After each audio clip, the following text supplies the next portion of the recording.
See everybody. We're going to pick back up. Been kind of bouncing back and forth. We spent some time in the New Testament. We're going back to the Old Testament as we walk through the Bible book by book.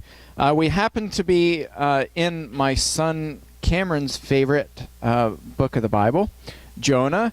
And he gave me this little card of Jonah this morning because he sensed that I was going to be preaching on Jonah. So this was my little gift this morning, so I'm keeping this here beside me. We went to see Jonah, I don't know, a few weeks ago.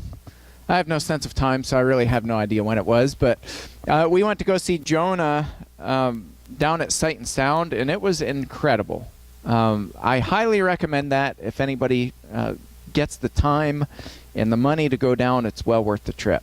It's fantastic. I want to back up just a little bit and kind of start in reverse, I guess. We'll start with the last verse that Michael read just a little bit ago. Verse 10 in chapter 1 of Jonah. Then the men were exceedingly afraid and said to him, "What is this you have done?" For the men knew that he was fleeing from the presence of the Lord because he had told them. I'm going to read that again. For the men knew that he was fleeing from the presence of the Lord because he had told them. How many of us flee from the Lord? I know I can speak personally for myself. I find myself fleeing at times when I don't even know that I'm running from God. God often lays a path out in front of us that is frightening. It is terrifying. It relies on our faith, our trust in God. We've got to fully depend on Him. We like things that are patterned, even with the churches, right? We talk about a blueprint. We love blueprints. God laid out a blueprint for the church in the New Testament. And my question always is, well, which blueprint? Because there were a lot of messed up churches. We like these patterns. We like things that are consistent. We like consistency in our lives. We don't like living paycheck to paycheck. We like savings accounts. We like being able to pay the bills at the end of the month. We like these patterns. We like consistency. And God often comes, as we talked about in the class this morning, He just throws a wrench into that and says, just deny yourself, leave everything behind, come follow me. Be willing to die for me. That's scary. Just being honest, just being human, that's scary. And so I relate to the story of Jonah because I think it's so easy to just point the finger and be like, well, Jonah, come on, God told you directly. This is, how hard was that to just listen? Go to Nineveh, preach to them, and leave. Is it really that difficult? And so we point the finger at Jonah. I find myself relating more not, I know this is going to sound bad, relating more not with God but with Jonah. Because I get the fear, I get the frustration, I get the running, I get the not believing in yourself, I get the Jonah's biggest fear.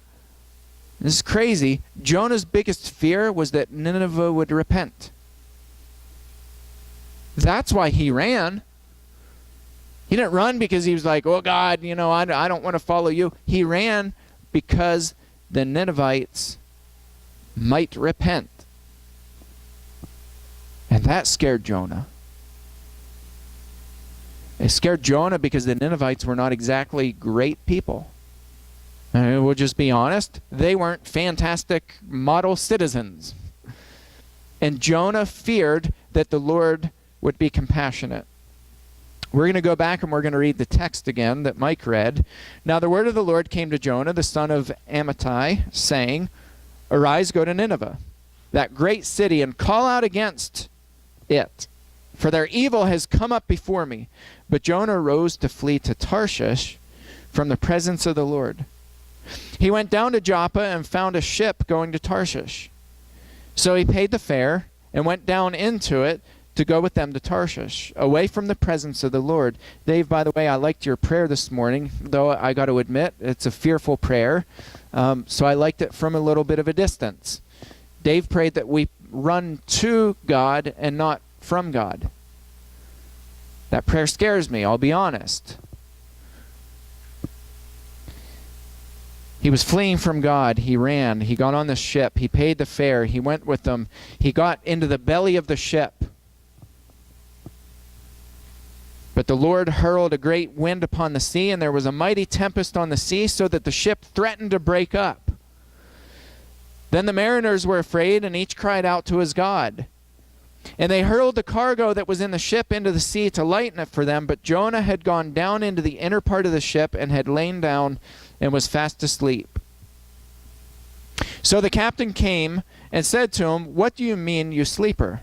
Arise and call out to your God. Perhaps the God will give a thought to us, that we may not perish." And they said to one another, "Come, let us cast lots, that we may know on whose account this evil has come upon us." So they cast lots, and the lot fell on Jonah. They said to him, "Tell us on whose account this evil has come upon us. What is your occupation, and where do you come from? What is your country? And of what people are you?" And he said to him, "I'm a Hebrew, and I fear the Lord, the God of heaven, who made the sea and the dry land." Then the men were exceedingly afraid and said to him, "What is this that you have done?" For the men knew that he was fleeing from the presence of the Lord, because he had told them. I have a lot of friends who are in ministry, and I've found this pattern, not because I was looking for it. I found it purely by accident. But what I found is that the majority of friends who I know who are in ministry are running from God. They're running. They live in fear, a lot of them. Or they live in frustration, a lot of them. They don't know what their lot is in this life.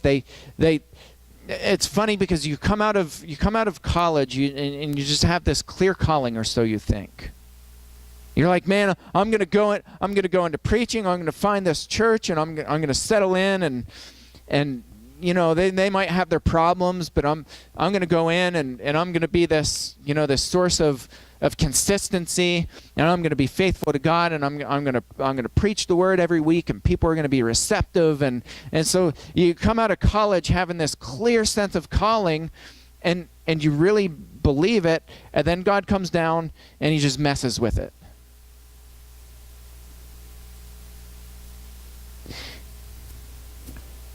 And then they say, okay, maybe my calling wasn't that clear, but I still have this calling. And so maybe it's just at another church. You know, the average tenure for ministers, at least in our brotherhood in the churches of Christ, the average tenure is less than 2 years. Less than 2 years. So I'm like a grandpa here, guys. The reason is people are running from God. God's calling is not easy. Jonah's calling is not easy. My life was messed up a few weeks ago. As a lot of you know, I had, besides for preaching here, I had Church Protect, and was going around the country and consulting and doing seminars with churches, and it just blew up. Like 3 weeks ago, I just resigned. I was co-founder of the organization, and I came back and I was like, okay, God, what are you doing now?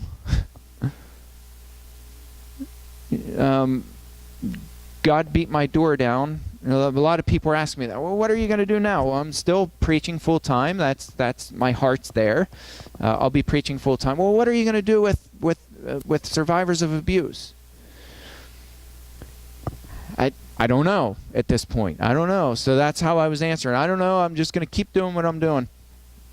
In the past 2 weeks, I've gotten more requests to do seminars and trainings and counseling with survivors of abuse. I've had more requests in the last 2 weeks than I have probably in the last 8 months.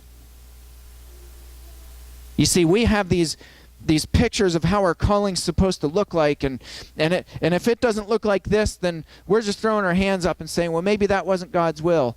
I'm here to tell you that just because we run from God doesn't mean that God's not going to reach back down, grab us by the shoulders, and pluck us back to his calling and say, when are you going to trust me? And I've got to tell you this, that's an incredible place to be. It's an incredible place to be able to step one foot in front of the other and say, God, today I'm going to trust you. I'm going to trust that where you're taking me, where you're taking my family, where you're taking this church body, I'm going to trust that where you're taking us is awesome, it's incredible, and God, we are going to lay everything down at your feet and we're just going to submit to you. You see, we can only run so long until we get tired. Eventually, we're not going to be able to run anymore, and God is going to take us and pluck us back and put us back into that calling as he did Jonah, and God's going to use us. I don't think Jonah felt like he was worthy. I don't think Jonah felt like he really was cut out for it. We know Moses wasn't. How many times did Moses try to talk God out of that calling? Me? Yep, you. But I'm slow to speech, and I'm going to mess it up, and I don't know enough, and I'm not old enough, and I'm not experienced enough, and Moses has all these excuses after God appears to him in a burning bush. Like we struggle with our calling, right? For Moses, there was no gray area. There was no like, go meditate somewhere and be patient. Listen to God. Just like shows up in this burning bush and calls out from it, Moses, take off your sandals, for the ground you are on is holy ground.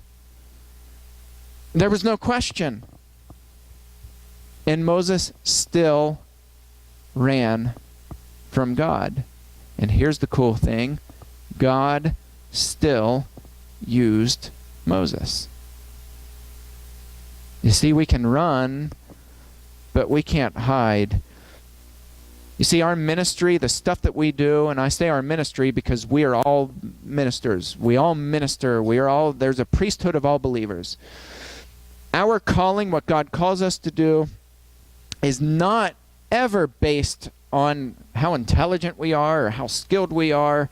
It's always based on God's faithfulness. And yet we fail to believe it. We know it. We know it deep down in our hearts. We read it in Scripture, but we fail to acknowledge it, and so we run. And the cool thing is that we serve a God who, when we run from him, he pursues us. He pursues us, and he plucks us back, and he trusts us. And isn't that amazing that God trusts us? That's amazing. We serve an amazing God. I'm going to read a couple verses from Jonah.